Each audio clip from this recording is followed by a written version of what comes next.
And welcome back. Well, the Midwest premiere of this show is happening in Milwaukee for only a couple more weeks. This is Ernest Shackleton Loves Me. The show was the 2017 winner Best Off-Broadway Musical. And here to tell us all about it is the director. It's Joanna Ponasik. Good morning to you, Joanna. Good morning to you. Thank you so much for having me. Absolutely. A lot of people are going to say, what does that mean to win Best Off-Broadway Musical? And why is that such a big deal?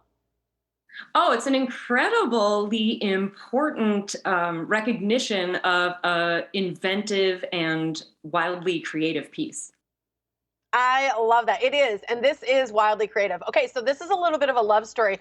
Tell us a little bit about the show.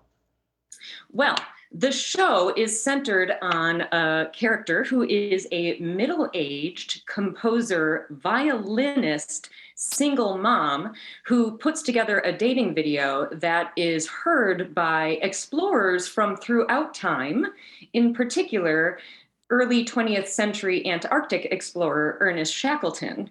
And they, through a rip in the space-time continuum, let's say, they find each other and serve to inspire each other on their personal quests. Okay, so what inspires you about this show? Because I love that whole like sort of banjo playing, you know, the energy of the music. It's a little punk rock looking. What is it that really inspires you?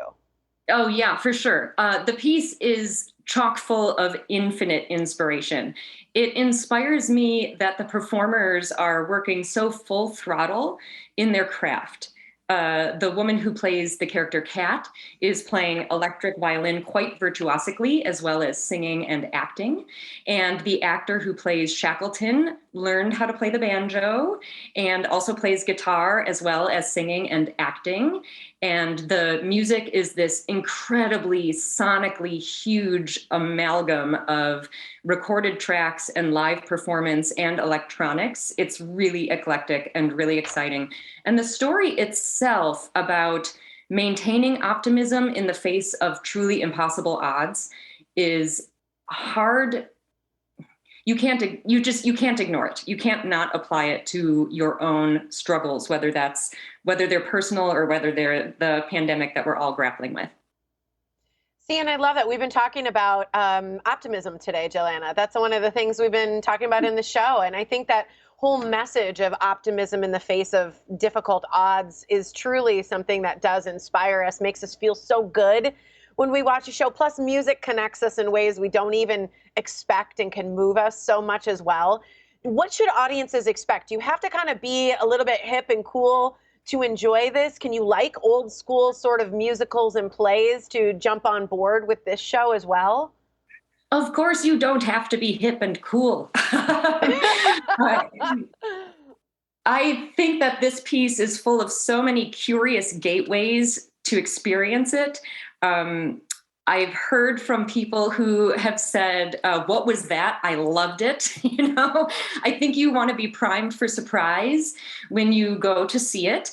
And I think that if you just let yourself go on the ride, just let yourself be carried away by it, you'll be grateful that you had an opportunity to see it. So It's when I look at exuberant. that stage, yeah, absolutely. I mean, I see the digital background too, and that's something we don't always see as a full-size digital background. That's used in the show as part of kind of the cutting edge technology of this, right? Yeah, that is critically important. So on the Endurance expedition in 1914, they took with them sailors, scientists, and artists because they were going to sell postcards, film, and lecture rights about the adventure upon their return to England. And so one of the miracles of the piece is that that footage survived, even though the ship was crushed by ice and sank in the Antarctic.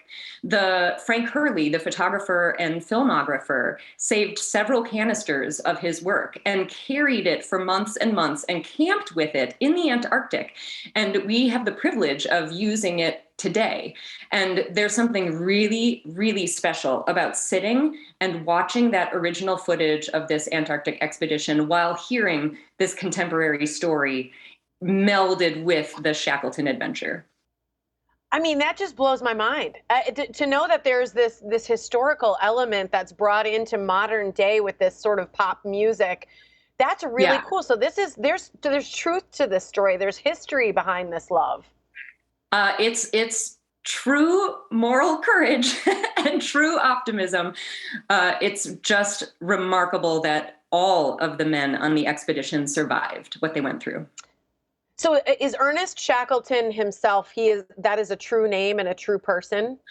Oh, yes, yes. Ernest Shackleton is a well known Antarctic explorer of the early 20th century who went on several expeditions. The one that he is most noted for is the Endurance, which was the name of a ship that his plan had been to trek across Antarctica on foot. That was the goal. And they were stuck in pack ice, and the plan was to remain in the pack ice on board their ship until spring, until the water ran again. And the ship was crushed in ice before spring came. So the men ended up camping on drifting ice floes for many, many months. I just won't have time to go into all of it. You have to come see the show. But Oh there my gosh, are, seriously, I can't wait yeah. now, Joanna. I think this is like such a cool story. It's so unique and wonderful. Clearly, it won awards for a reason. So I'm going to give everybody the details on how to get their tickets. Thank you so much for joining us. Thank you. Absolutely. Get your tickets today. It's Ernest Shackleton Loves Me. It's presented by the Skylight Music Theater. This is going to be so cool. The show runs through February 6th. So it's coming up at the Broadway Theater Center in Milwaukee's historic Third Ward. And Morning Blend viewers, you guys are going to get a special discount. So just use the code BLEND for 10% off. To order tickets, call the Skylight box office right now. It's 414-291-7800, or you can also purchase online at skylightmusictheater.org. So cool.